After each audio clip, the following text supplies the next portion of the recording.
Hello, welcome to another edition of Plus One Interview. And we got really special guests. We got Coach St. Pierre, St. John's Prep in the building. How you doing, Coach? Mook, thanks for having me on, man. It's been Good to see you. Yeah, finally got you in here. Yeah, right. I'm glad you're able to make it here. First off, how's the summer going? I know this is that time of the year when you're a couple months away, like a couple weeks away from really getting things going. So it's kind of like, just keeping the guys in shape at this point. Yeah, it is. You're starting to get the smell a little bit, getting that sniff. And we start up our off-season workouts next Monday, so right after the 4th. So the kids are going to be excited. The coaches get excited this time of year. There's still a lot to do with the equipment and gathering all that stuff out. It's kind of it's a whole ordeal, especially with us. We got 200 kids playing high school football, so it's a lot going on. But it's an exciting time of year for sure. And then you also have to, you have to deal with the returning players, but then you also have to get the new guys coming into the school just acclimated to the school, to the program, and just, what it's like being at St. John's Prep. That's one of the bonuses, I think, of playing high school football is you get around a certain group of guys before school even starts. So that helps that process a lot. But, yeah, to your point, the new freshmen, we don't know until they show up in August. Right. If they work out in the summer, we get to know some of them. But and we're going to be really new this year. We graduate 18 starters. So there's going to be a lot of new faces and a lot of learning going on. Definitely. And like the last several years, you had a good amount of veteran leaderships with the upperclassmen, right? And now, what do you hope those underclassmen kind of got from those? Because now it's kind of like it's going to be more underclassmen heavy team right now. Yeah, it is. There's no doubt. You hope they learn through osmosis. You hope they're learning and they're seeing what leadership looks like from the older guys, and you take those lessons, and now it's your turn. We've always had turnover. We usually play juniors and seniors, a couple guys, sophomores here and there, a freshman here or there, but that's pretty rare at St. John's. So we're usually a senior-laden team, but this year just worked out that 18 of our starters are gone. So we got a plug and play, and that's a lot of sleepless nights for the coach for sure, but a lot of opportunity for guys. Yeah, definitely. We looking back into the 2024 season, you guys another deep run at it, right? Didn't end the way you wanted it to end, but also there was a lot of adjustments going on with the team that. They handled it pretty well throughout the years, throughout the season, actually. Right? They did. We had, I assume you're alluding to our freshman quarterback and the quarterback situation. Yeah, so Chris Vargas obviously started for us as a freshman. He replaced a state title winner and a state runner-up winner and quarterback and Deacon Robillard. But we got Deacon to play quite a bit in all the games, so there was kind of a little bit of a rotation. But it was Chris's team, and he did an unbelievable job leading us 10-2, Final Four. But we don't really count Final Fours at St. John's. We came up against a really good Needham team and didn't play our best in some tough weather, and they got the best of us. So certainly not the way you want to end, but a 10-2 season, playing the schedule we do, I thought the kids acquitted themselves really well. And it was a lot of guys too that in that season that kind of had themselves some breakout games. Talking about Quigley, we just talked about him being in the Agganis game. Yep. Some of your running backs, they had breakout games. The freshman Riley, he has some breakout games, right? How were those guys, especially some of those underclassmen that really got big time minutes for the first time? How were they able just to adjust to the varsity game and the varsity speed? Well, I think it helps. They're really talented guys. That's why they were with us. Jordan Toribio was another guy as a sophomore at running back who split time with Jeff Quigley, had a great year. Riley Selvey, as you mentioned, as a freshman starting receiver. Well, he was a number 3 receiver, but played quite a bit. So, and then obviously the freshman quarterback. They're just super talented guys. So we always say at St. John's the best guys have to play, and they were the best guys. And they want it. Competitors want those situations. That's part of why they come to St. John's. So there's obviously a learning curve, and it's fast, and it happens fast. But once we got into I would say the end of August into the start of the season, those guys were starting to really feel pretty confident, and they just kept growing as the season went.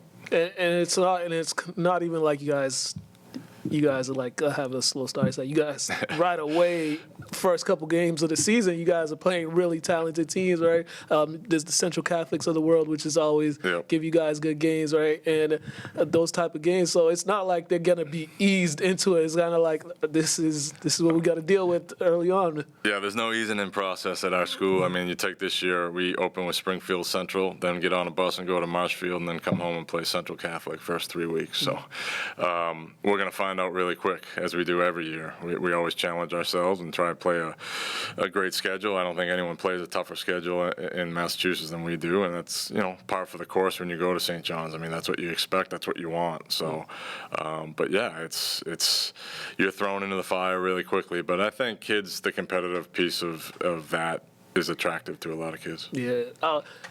When you first got to St. John's Prep, right, what was kind of like your foundation that you wanted to set when you going back to your alma mater, being able to coach, because it was a process for you to get them to where you wanted to get them, right? What was the foundation that you kind of laid out in those first couple of years that for you to maintain this level of excellence at this point? Yeah, I think it was the biggest thing I wanted to do is I wanted to promote buy-in at every level in the program, whether that was my staff, whether the administration, and certainly the players. Like, you wanted that buy-in and that belief in what we're doing and what we're teaching the kids. And we always start with, football is as you know, it's a violent, physical game. And there has to be a certain level of physical and mental toughness to play this sport. So we always start there. We try to find our toughest guys and find ways to get them on the field, and then go from there. And we promote that. We work really, really hard in the off season. I think that was one of the things that changed we really attacked the off season. Not that they didn't before, but I think it's grown. I think strength and conditioning has just grown as a element to a lot of programs, but we really took it to another level at St. John's, and we're equipped to do that. And I think that was a big piece of it too. But we were just trying to build the biggest, strongest, most physical team we could that played a certain style and played a very tough physical way, and it's been very successful for us so far. Right, and also in those early years, right? Did you kind of see it right away with the buy-in from the players, and did they see when those results started coming in? Did you see more and more players just like wanting to go hard, even harder than they were beforehand? Yeah, I mean, so I kept the staff. So Coach O'Leary had coached me at St. John's. I was there for 30 years. So I kept the staff in place. So it was just kind of me in his role because when he retired. But I think there were some wide eyes. They knew that, I had an NFL career. I played at St. John's, so they didn't really know me that well. Right. I was an assistant for 1 year. So there were some wide eyes. And although I'm more reserved off the field, I'm pretty loud on it, and I think you get people's attention sometimes, and I think that happened pretty quickly. But we had a great season.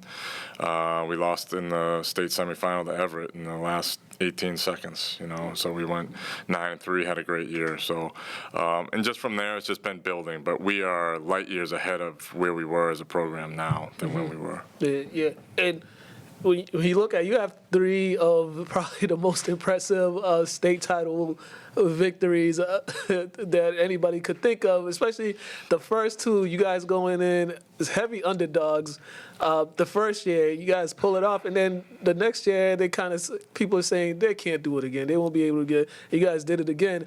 Well, what was that feeling like? And also, you're going against a really good opponent that you've seen in the same conference too, right? Did that make it even sweeter? Yeah, I mean, there's a lot of history. Certainly, their head coaches at Everett all those years, right. And so there's a lot of history there. And having to be a Catholic Conference foe and a rival was added to it. And I think we had great regular season games, so the anticipation was pretty big. And like you said, we were underdog in both those games. And I would say CM every year is probably the most talented team in the state. Not probably, they are. Right. And Springfield Central and us and Xaverian are all in that mix. But CM is, I mean, you can just tell by the amount of Division I players they've had, right, that they are extremely talented, well-coached team. So we went in, accepted the challenge. We had really tough physical teams. We had kids that bought into what we were doing. I think on paper we lose, right, but not on the field. And those kids, we kind of sold that to those guys, and they bought it hook, line, and sinker, and they played incredibly well. Yeah, and the biggest takeaway from that was like the defense. The defense really, because those guys were a very explosive offensive team, and you guys were able to just slow them down. And it took a lot of discipline from your defense to stay in their lanes, to make sure you wrap up. Because if you don't do those 2 things, then maybe a run that could go for 2 yards is going to go for 80 yards for a touchdown. I mean, you hit it. They're so explosive. They're so athletic. So. By that point in the season, though, we were such a mentally focused team that, like, there was a certain amount of confidence that it wasn't cockiness, it wasn't brash. It was just we were uniquely aware of who we were, who we were playing, and what we needed to do. And they executed the game plan perfectly on both sides. They had trouble stopping us on offense, and then defensively we shut them down. And it's a credit to the staff, but certainly most of the credit goes to the players. Right. I mean, they bought in and did it. They're on the field doing it. And those bus ride home, that's a happy time as a coach. Yeah, and the Springfield Central one, which I was able to be to that one, that was also another game. You know, the In the Elements on a Saturday morning at Gillette Stadium. And once again, the kids rose up to a challenge of playing a team that was probably the highest scoring team in the state. Yeah, they had just come off, I think they scored 56 against Zavarian in the previous playoff game, and they were averaging 55 or more the whole year. So I don't think a lot of people gave us a chance going into that game, but when I look back at that roster, I was just looking at that film the other day with our defensive coordinator. We had some pretty good players on our team. Right. You got a guy who's playing down at Georgia, and Jonel Aguero, Lynn guy, Jesse O'Fury, like those are some big-time players. Right. And we were extremely confident going into that game, too, playing against a superb opponent, explosive opponent with a great quarterback in Pop Watson. But our guys showed up big when they needed to on the biggest stage, which is a good trait to have in your program, and we've established that. Yeah, in that game, too, you just talked about some of those players. There were so many like Division I level players on that field, and other guys, too, that could have went Division I, but probably they went to another high Division II or something. The talent on that day on the field was a lot. It was vast. Yeah, I always say, and it's not to take away from the other divisions because they're all good teams that you have to be good to be there. But like the Division I game, there's a difference, and you could see it. And when you have two teams matched up like that, you really see it. I mean, there were double-digit Division I, major Division I guys on that field, and the hits are louder. The speed, the speed of the game is faster, and it's great to be a part of. It's why you come back as a coach, that competitive piece, and being in those situations, being in that arena, like that's what you do it for. Right. And being able to coach those Division I level type of players, you just talk about Jesse, you talk about Jonel, Stephon Patrick as well, right? How is it just being able to coach those guys? It's one thing to see them. You see them every day. I mean, the practices is usually what tells the tale, right? How was it? How were those guys, and even some of your other guys on the offensive line and defensive line? How was those practices with those guys, and how much did those guys hold each other accountable? Well, that's what it was. That was the beauty of that team. They held each other accountable all the time. We preach player leadership. We want leadership at that player level, and that team took it to another level, like no other team I've ever had. The competition in practice was unbelievable. You have like Jesse lining up against Jonel in a one-on-one situation, a receiver and DB. Like you're talking about two, like elite athletes. But then you mentioned Steph Patrick, who's at Merrimack playing high-level ball. Like we had really good players. Carson Brown at running back. So I think the competition in practice, that's what gets you better. Right. And then the younger guys that are learning from that, going against those guys too, you can't help but become a better football player, and whatever sport it is when you're going against really good competition, and they certainly were that year. Yeah, but was coaching ever like something that you had planned out for, or was that something that you just kind of got drawn into as your playing days was coming to an end and being around so many good coaches and players? Yeah, the only thing I ever thought about doing in my life was playing quarterback in the NFL, and got to do it. Obviously would have loved to do it longer and started, but I mean only 32 guys in the whole world at one time can be that guy. Right. So, but got almost a decade in the NFL, and the next step for me was what's next, and it had to be coaching. And I had opportunities to do it at the NFL level and college level, but I had a young family too, and I know that life, having lived it as a player, and I know the coaches I played for, I know the things they would say about the lifestyle, and I just wasn't willing to put my family through that. And so coaching at St. John's was a great compromise for my wife and I and the family, and they had been asking me for a couple of years, and finally pulled the trigger, and it's one of the best decisions I've ever made. Right. Was it much easier just knowing the program and you being an alumna of there? Yeah, I don't think I could do it anywhere else at this level, but I'm so invested in the place, and it made such an impact on me. that to go back and give back to that school was a natural fit for me. And I love it there. It's one of my favorite places on earth. I love showing up to work. Not everyone can say that. I enjoy what I do, and going out there in fall afternoons for practice on a Monday or Tuesday, that's the best part, being around the guys, the coaches, the players, and just the one-on-one, the individual check-ins with guys, and just that camaraderie you have as a football team, that galvanizing relationships that you have. That's the most important and impactful part of my job, and it's the part I enjoy the most. All right. You have a young quarterback that's really made headways before he even took a varsity snap. Yeah. Coaching him and teaching him just the intricate part of being a quarterback. All right. How's that been like for you as a quarterback, being able to see just a young man getting these accolades, but also working and making himself better each day? Yeah, the best part about Chris is if you ever spend time with him one-on-one, he's as good a human being as you're ever going to meet. He's humble. He's very intelligent. He's brought up really well by his parents. Like, he is a great individual, first and foremost. But then you see the talent just pops. I've seen a lot of good quarterbacks. I've seen a lot of the best that I've ever played. He has an NFL arm right now. He could walk into anybody's NFL training camp and throw it with any guy there. It's that special. So you see a kid with tools like that, and he's 6'5", and he's smart, and he understands concepts.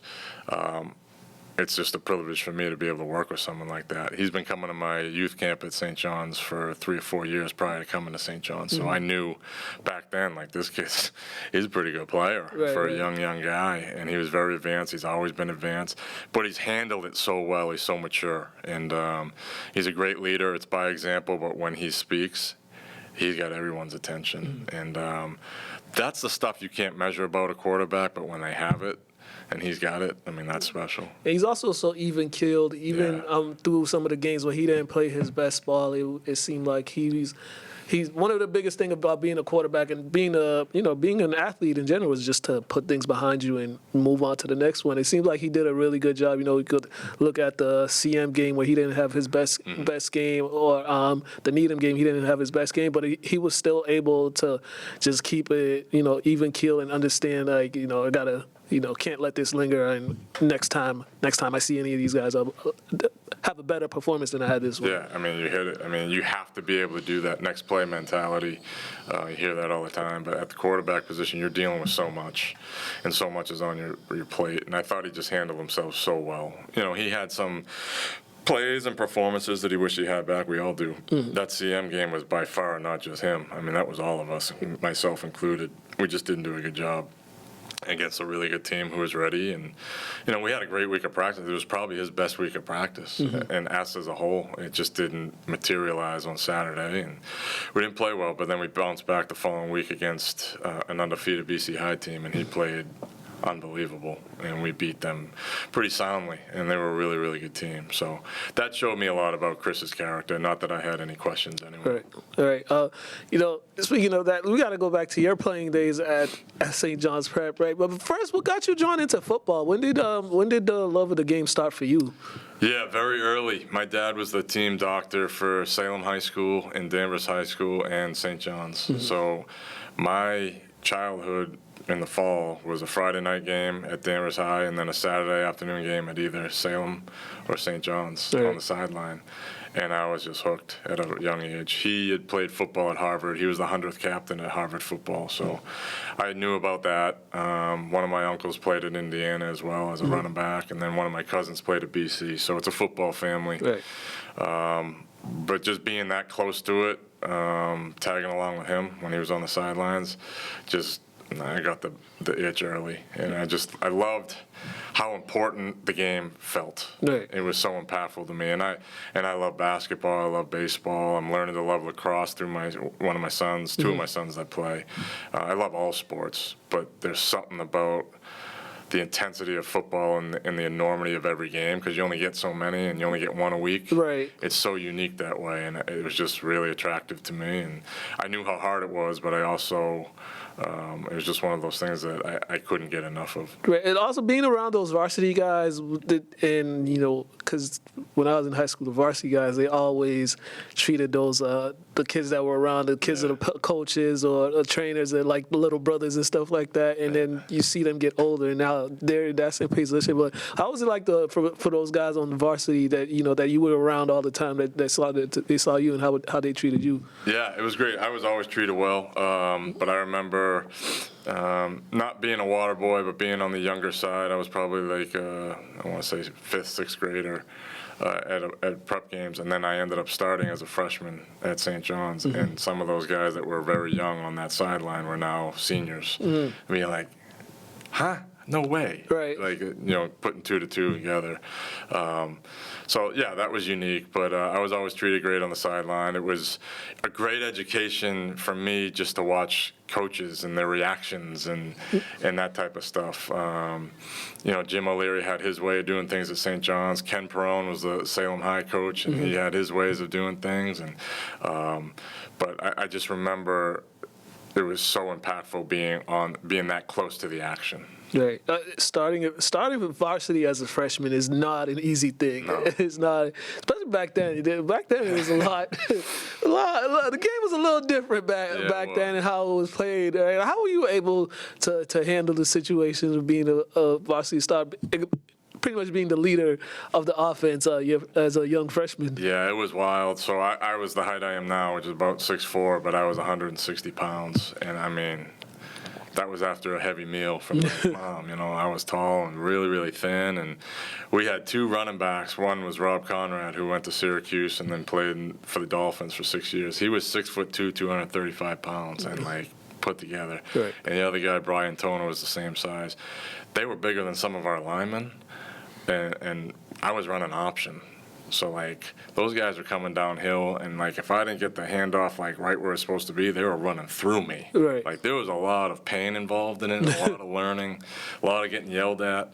But I could throw it, and they saw that I could throw it, and they knew I could handle the leadership part of it, and I just grew into it. But I still say to this day, my freshman year at St. John's Prep, that season I remember as vividly as any football season in my career, because it was so many things coming at me, and I was 14 playing against young men, and it happens fast and it happens violently, and like you said, different styles. I was running option, I was getting hit almost every play. Right. So that was just part of the deal. Did they kind of ease you in as far as your pass attempts, or did you see the increase? Was the team build just we're gonna hand the ball off a whole bunch of times? So I came in, I won the backup job. We had a senior who was a starter, but he wasn't a great thrower. He was a really good runner. So they would put me in, and I'd come in, and it would be automatic pass, and that lasted for 2 or 3 games. And then finally the coach was we need to be able to just play with you, start you and do everything we do with him, but plus use your passing. So they didn't really ease me into anything. There was none of that. And it's a lot. It's hard in the locker room too when you're a young guy. You got seniors looking at you what's this guy doing? Right. He's not ready or whatever. But once they saw me play, I started gaining their respect. And like I said, it was just such a memorable experience. Do you have a memorable game from that freshman year? 2 that really stick out. We went down to Brockton when Brockton was still Brockton. And we played the first Friday night game in Marciano Stadium. A huge crowd. We lost 20-18, but I played pretty well in that game. And I just remember looking at the bodies and looking at some of the names that I knew from a couple years prior as just a young guy reading the newspaper and following Brockton and following high school football. Right. Some big names, and played well there. And then we played New Bedford. At the time was the #1 team in the state, and played them at home. They had won 20-something games in a row and played really well there. We ended up losing. We were up 24-7 and ended up losing late. But seeing that level of competition as a freshman and playing well gave me confidence that maybe I can do this. Right. Maybe I can do this at this level. And I grew so much from those games. Right. And we can't even ignore the battles with Zavarian, right? And you played against one of the Hasselbacks, Tim? Yeah, Tim. Tim, right? Tim and I, he was a starter. He was a junior, senior when I was a freshman, sophomore. Right. So we crossed paths twice in high school, and then obviously at played BC. together at BC. Right. What were those battles with Zavarian like? Because we see it now, even to this day. They had had the one with the field goal a couple years ago, right? But it's always, those games are always coming down to like one possession and stuff. So when you guys were playing, how were those battles like? It's your rival. It's Michigan, Ohio State. It's whatever you want to say it is. Alabama, Auburn. We think about it year round. So do they. I mean, there's obviously huge games in between. We have a great rivalry with CM, Central Catholic, like you mentioned. But Zavarian's just different. It's that Thanksgiving game. But now it can happen before then. It can happen in the playoffs, or it can happen after in the Super Bowl. Back when I played, that was always, I want to say, 26 out of 28 years in a row. It was for the Catholic Conference title and to go to the playoffs or the Super Bowl, which is unbelievable. Right. They got the better of me in high school my first 3 years, but my senior year, we were 1-2 in Mass throughout the whole year, going into the season, through the whole year, and we beat them at home in front of about, and people say it was 10 to 15,000 people. All I know is the entire bowl around St. John's Prep, you couldn't see land. It was just humans everywhere. It was one of those old school Thanksgiving crowds, but it was 1 versus 2 to go to the Super Bowl. And it was an unbelievable game. We won late by 1 point, and it was just an unbelievable event. There were a lot of Division I guys on the field that day, and it was a special victory for us. Right. Did they have the Super Bowls at Gillette? BU. BU at BU, right? BU. It was at BU on the turf, right? On the turf.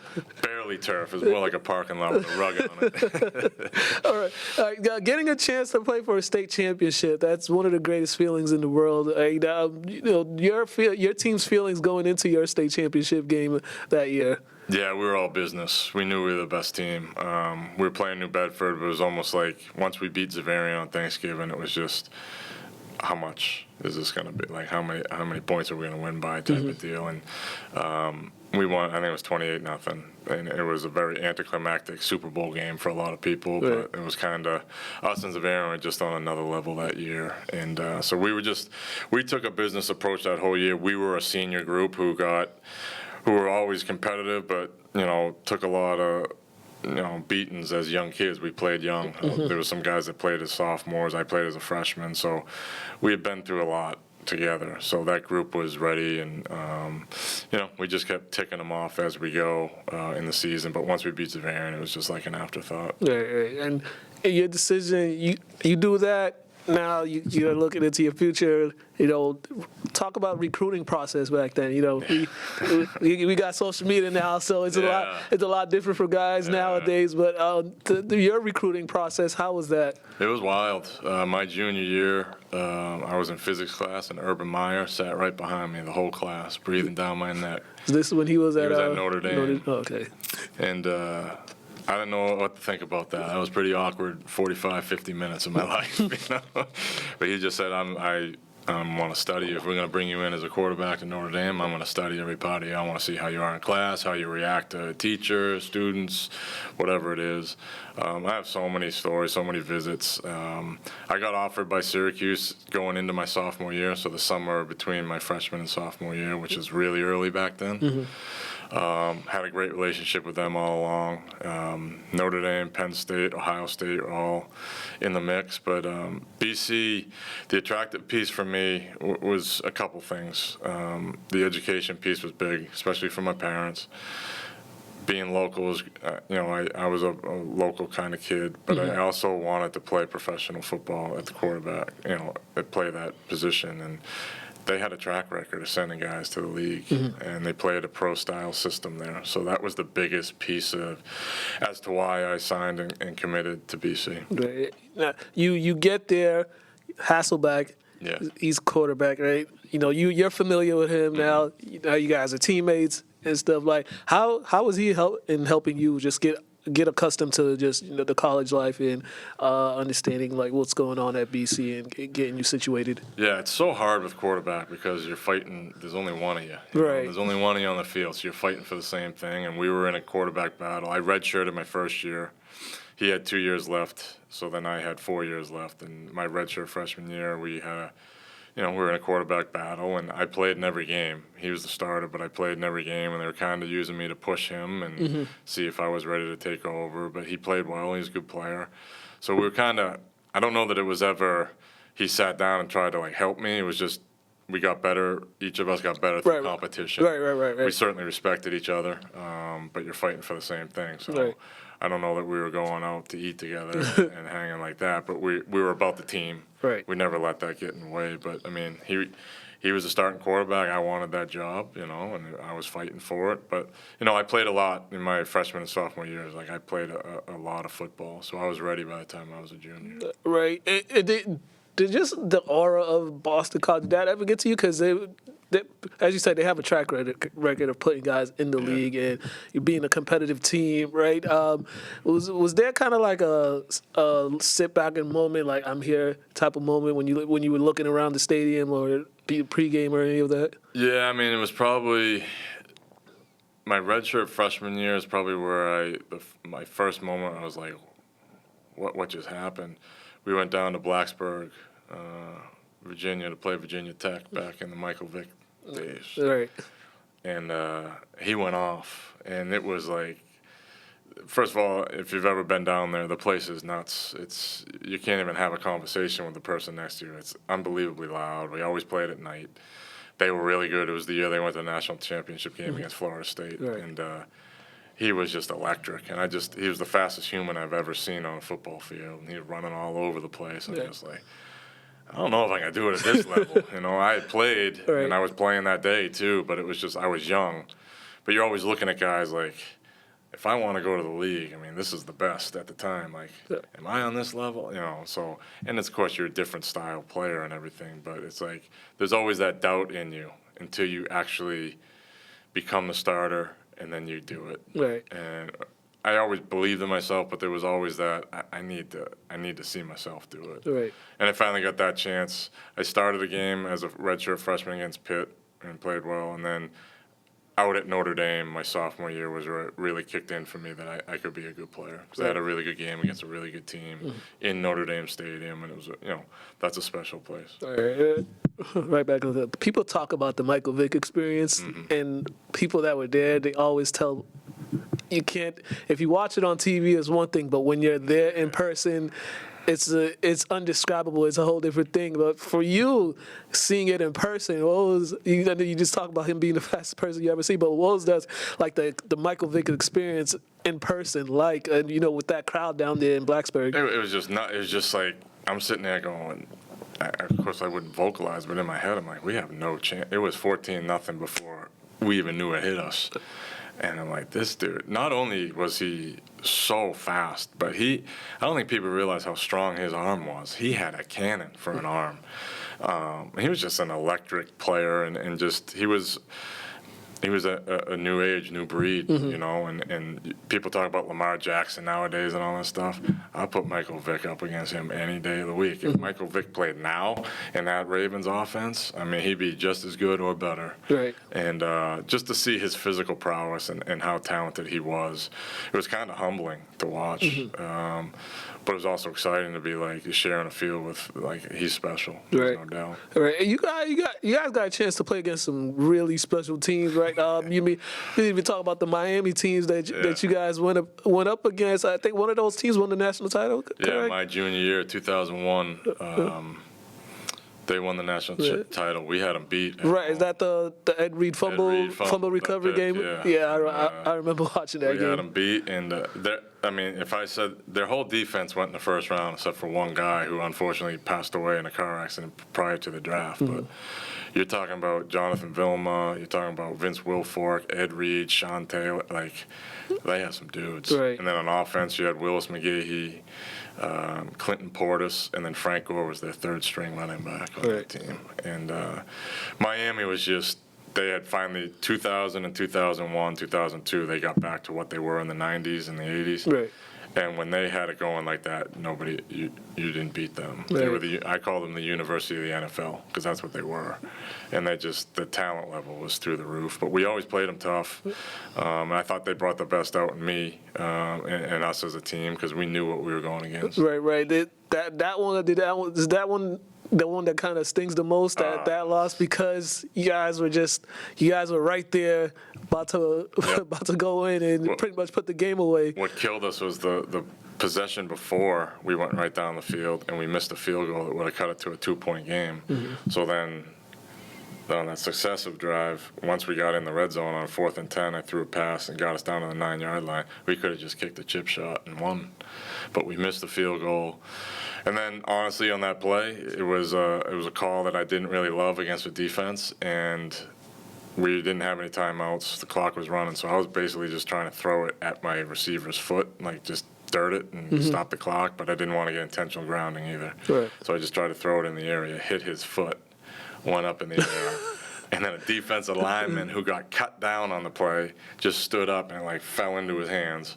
So he starts to run with it, and Ed Reed goes, no, let me get that. Took it and went to the house and ended it. But, yeah, it's heartbreaking. I think about it all the time as what could have been. And that was the year they won it all, and we had them. Yeah, that's one of those, It hurts, man. 0.1% chances of something like that happening in a game, right? Football's a humbling game, man. You get a lot of highs, a lot of lows. Those lows hurt, though. Yeah, definitely. You go on, you're getting ready now, you're preparing for the NFL. Right, draft process. You got interviews, you got meetings. I'm sure scouts are coming to the school and chatting with your coaches and chatting with you, right? When you're on that draft board and you're seeing like NFL scouts at the facility every day, having discussions with either you or your coaches, I mean, what is that doing for a young man in their early 20s? What's kind of the mindset? Is it hitting you that your dreams is almost there? You're almost up there for you? Yeah, I mean, there's excitement, there's anxiety, and where am I gonna get drafted? Where am I gonna get drafted? I went to an all-star game, met with a lot of coaches there, went to the combine in Indianapolis, which is unbelievably crazy experience. They just herd you around basically in your underwear, and they poke and prod you, put you in every X-ray machine, MRI machine they can find. They measure you. Basically, they're looking to try and find whatever they can wrong with you at that place. And so the process is not the best, but you just keep having these moments like you try to see, the end is coming, that you're going to reach your goal, but you got to go through it, through the fire first. And everybody has their own draft experiences. I knew I wasn't going to be a first-round pick. I was scheduled to go anywhere between rounds 3 and 5. I got a call from Miami in round 3 that they were going to take me, and I hung up the phone, and then 5 minutes later, they called me back and said, actually, we just traded the pick. And back then, the first 3 rounds were on TV. Were on Saturday, and then 4 through 7 were on Sunday. So I had to sleep that night knowing that I could have went in the 3rd round, and now I don't know what's going to happen. I got to sleep another night waiting. Fortunately, Pittsburgh called me and picked me, and I mean, a life-changing day, but certainly a lot of stress. I can imagine. Now you're moving out of Massachusetts, going to a whole new city, getting acclimated to a whole new team and culture and environment. But it's a storied franchise with the Steelers. Bill Cowher was the head coach. Yeah, Bill Cowher. He was still the head coach there. Dick LeBeau was still there too. Yep, he was the defensive coordinator. Right. So you're going there with some pretty established coaches, right? What was your first feelings when you got there and your first mini camp? Yeah, it was wild. I walk in, and my locker is right next to Jerome Bettis. So I'm like, wow. I mean, I grew up watching Jerome Bettis at Notre Dame, and then with the Steelers, this is the bus. Right. And I actually saw him get on the scale, and he was 305 pounds. Like, oh, that's a big running back, man. That's a big man. Right.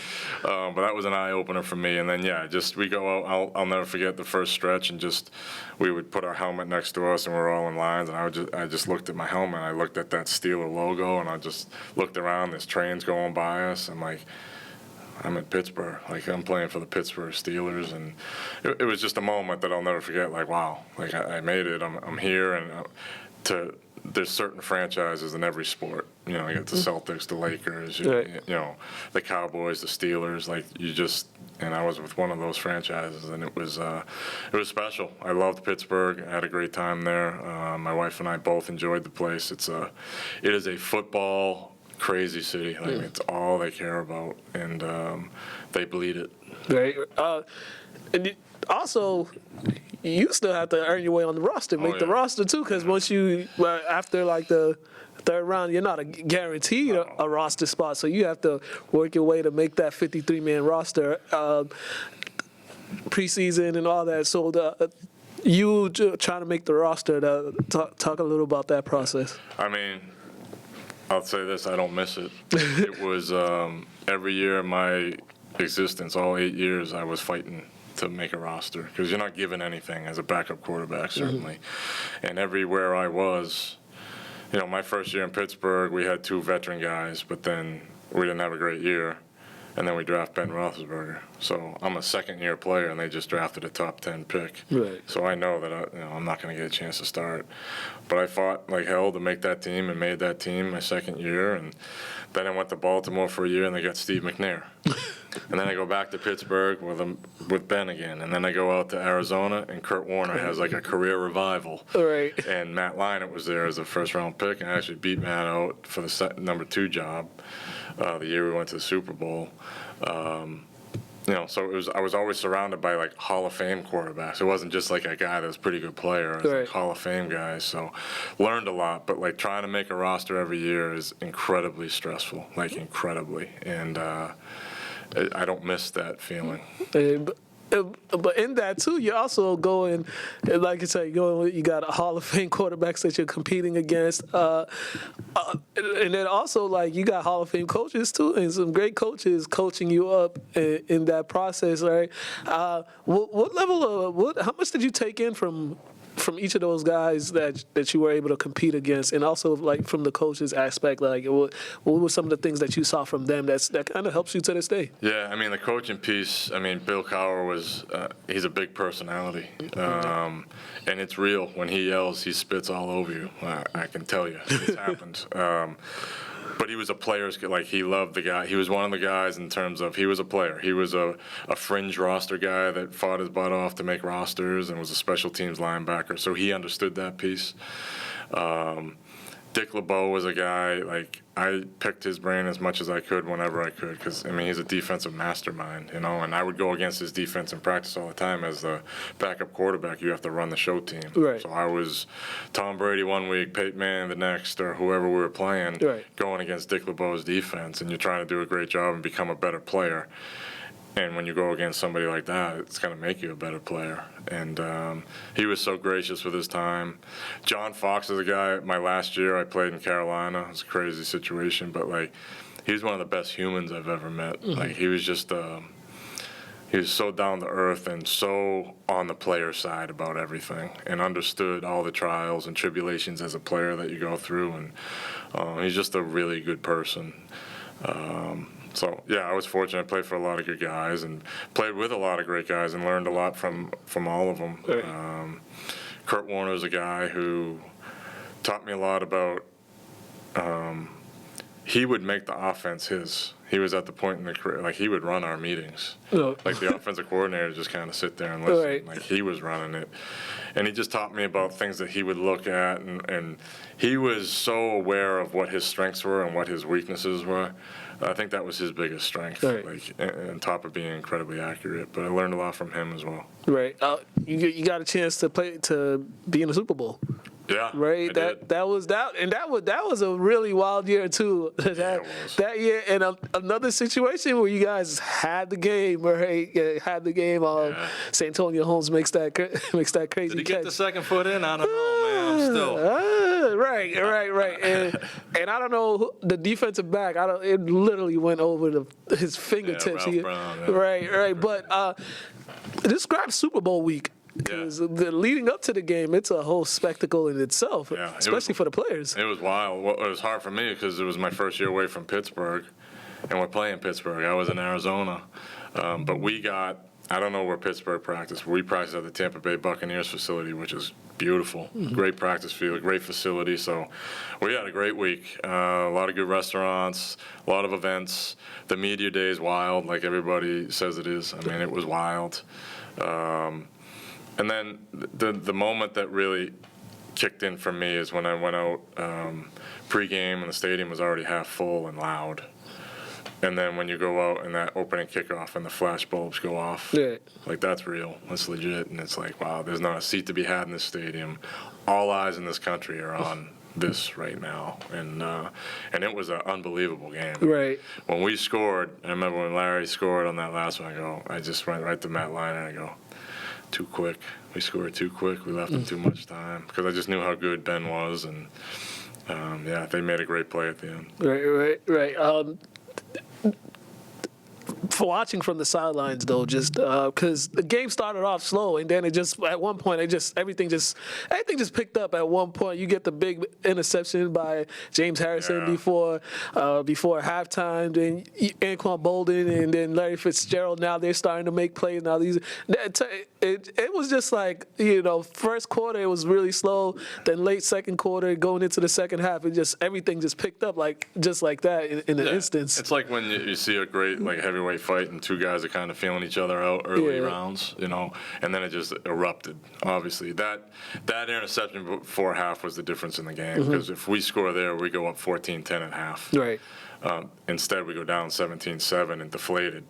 Still came back and took the lead because we knew we could move the ball on them. It was just a question, could we stop them on offense? But it was just, like you said, it was just, blow after blow back and forth each team, and it was great to be a part of. That interception happened right in front of our bench, and it was like slow motion. Right. I could not believe we couldn't get him down. No offense to James, and I know James well. He's not that fast. And it's just, how could we not get to him?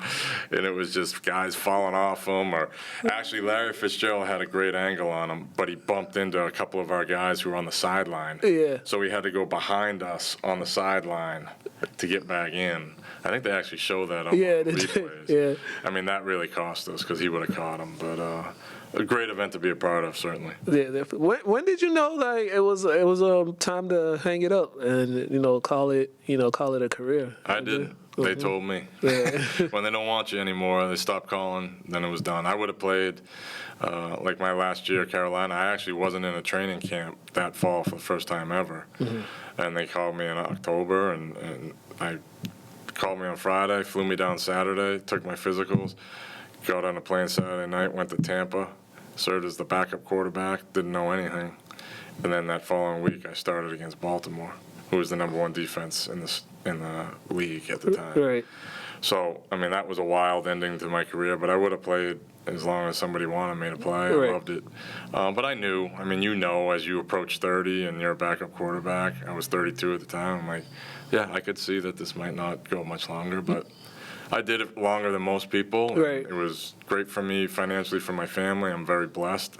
But yeah, it was a little bit of an empty experience for me in terms of just nobody dreams about being a backup quarterback. You dream about being a starter and winning a Super Bowl. But I wouldn't change my career, though. I learned so much, and the game doesn't owe me anything. Right. And you got a lot of experiences through that, right? Yeah. Because what do they say? The most popular person is the backup quarterback. Yeah. Right. I don't know if that was always the case, because we always had really good cues. Yeah, I know what you're saying. In total, when you look back at everything, what is football? What does football mean to you, and the things that it's done for you? And yeah, it's really my family, and then football. My faith, obviously, but football has been everything. It's provided a life for my family. For me, it's all I ever wanted to do was be involved. I just wanted to play, and then now, once I was done playing, I'm like, I got to coach. I got to be around it. I did radio for BC football for 2 years when I was done my career, and thought maybe I'll go into TV, radio, something like that. Guys were starting to do that more, and I just being that close to it, but being on the other side of it. And I didn't I had to do a couple spots on EEI where it was talk radio. Yeah. And I didn't like the piece about criticizing players. I was very uncomfortable doing it. Yeah. And I just this isn't me. I don't like this. I want to be in the action. I want to be the people that are getting criticized. Right. I want to be the coach that made the wrong decision or made the right decision, but I don't want to be the guy behind the mic saying, oh, he stinks or he should have done that and this type and all this stuff. So I knew that was a really formidable experience for me because it told me what I didn't want to do. Right. And I just knew I wanted to coach. And I look forward to it every year. I love being around the guys. I love being in the room. I love working as a team to try and achieve a goal. And, I couldn't be happier doing what I'm doing. Yeah, definitely. And you're seeing the change in just the way football is being put out nowadays, social media heavy, recruiting's different. The landscape of the game is different, right? But in Massachusetts in general, throughout these last 5 or 6 years, it's been just like a wave of players that have been getting a lot of national attention. As somebody who was in it, just how proud are you to see that, on the national scale, Massachusetts, a lot of the players in Massachusetts are really getting those, putting on those pedestals and getting the spotlight that, they rightfully deserve by the work they put in. Well, I think that's it. It's justified. We got really good players up here. We don't have the depth of like Ohio or Pennsylvania or Texas, Florida, like those big states. But we can play. Our top guys can play. That's been borne out over time. We've had people go professional from our school. Zavarian's had that. CM's going to have people. Like Brockton's had people. Like we've put people in the NFL. There's really good. We put a lot of people in Division I. Michigan won a national championship 2 years ago, and they had 7 or 8 Massachusetts guys that were prominent players for them. Mm-hmm. So I think people understand it. I still think you're fighting the stigma of it's the Northeast, and people don't think of the Northeast as a football mecca. Right. More of it's basketball, which understood. But the hotbeds of Florida, California, and then the Midwest, that's always kind of been football centric. Mm-hmm. But guys can play up here. Yeah. And I think you've seen at the high school level, at some of the bigger programs, there's some really good football players. And we see it every year on our schedule. There's good football players in Massachusetts, and the colleges are starting to find that out. And I think when you get a Massachusetts kid, I think you're getting certain things. You're getting a toughness. You're getting an intelligence. He went to a good school. Probably has a good family structure behind him. It's important to him, I think. And they probably know that they probably had to work a little bit harder than in some other places to get there. So I think those qualities work in football, and I think that's starting to get across to people. Yeah, definitely. And then also we're seeing more with the showcases now. Yeah, we're getting more of those. The Catholic Conference had their second Catholic Conference showcase, where I think they doubled the amount of players that they had from the year before, and there was a lot more schools in attendance this year. And also, so the Merrimack Valley, they put together their own showcase. A lot of over 100 kids. A lot of schools were there, and I was there, and some kids got offered from that, and a couple kids left there with offers. From Division II and whatever, but they still left there what a college looked like. So that aspect, right? How good is it to see that aspect, and how giving the kids another avenue for them to showcase their talent and be able to, those going into their senior year that might be uncertain, to leave heading into a season with an offer or an interest. Yeah, it's why you do what you do. Like, you're doing this for the kids. Mm-hmm. You're trying to teach life lessons. You're trying to grow them and teach them how to become a man, and you want to provide the most opportunities you can for your players. As a football coach, you're asking them to play the most violent game there is. They're giving up a lot.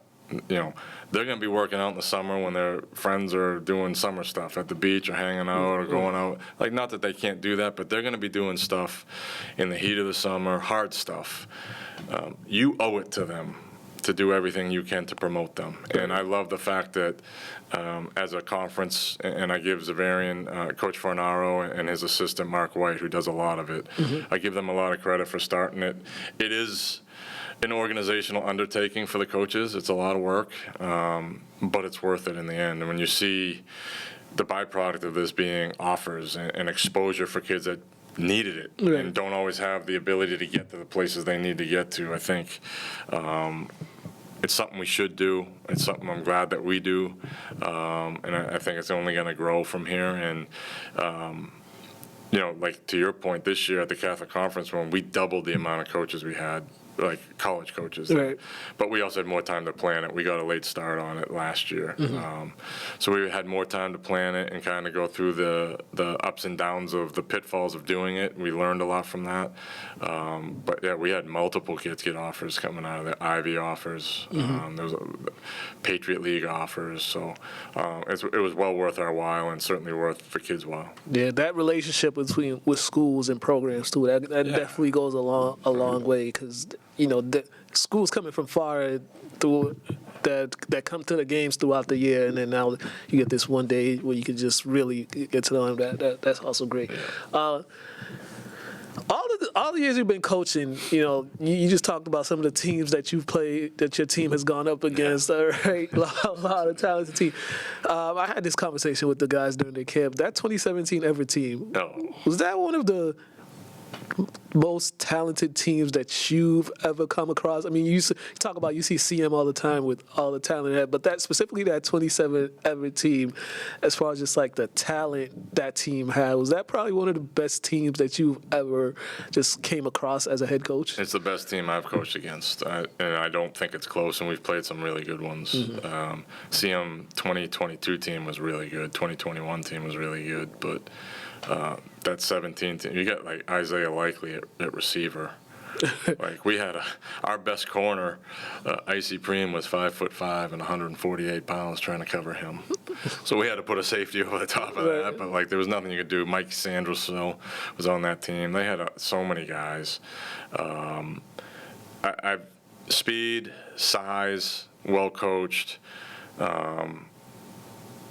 And then that Everett tradition that they had, and just we had to go in there and play them in the playoffs with probably the worst team I ever had at St. John's. We were not great that year. We were very young. And it was just like, it was men and boys. But yeah, by far the most talented team. Yeah, definitely. But man, Coach, hey, it's been great. It's been great having you here. Man. Also, I gotta say, the St. John's Prep, just like the everybody. They always show me a lot of love. I think a couple parents have invited me to the tailgates. I'll tell you what, that tailgate's serious, man. That's real. Yeah, they're always telling me to come to the tailgate. I'm like, I'm here for the game. But they always are great. So I always appreciate coming to the campus for game days on Saturdays and Fridays. You, man. Appreciate all you do for us too, and all of high school sports. I'll plug in the social medias. If anybody want to be informed about St. John's Prep football, St. John's Prep athletics, just plug in their social medias. Moot, congrats on your media award too. Appreciate that. Well deserved. Unbelievably well deserved. Appreciate that. Ladies and gentlemen, St. John, week 1 we'll be there actually. We'll talk about week 1, Springfield Central. That's going to be another one. I think everybody in the state might be there at that game. So that's going to be a pretty big one. Yeah, there's going to be this. If you like quarterbacks, there's going to be 2 great quarterbacks going at it. So there is. it's +1 interview. We're out of here.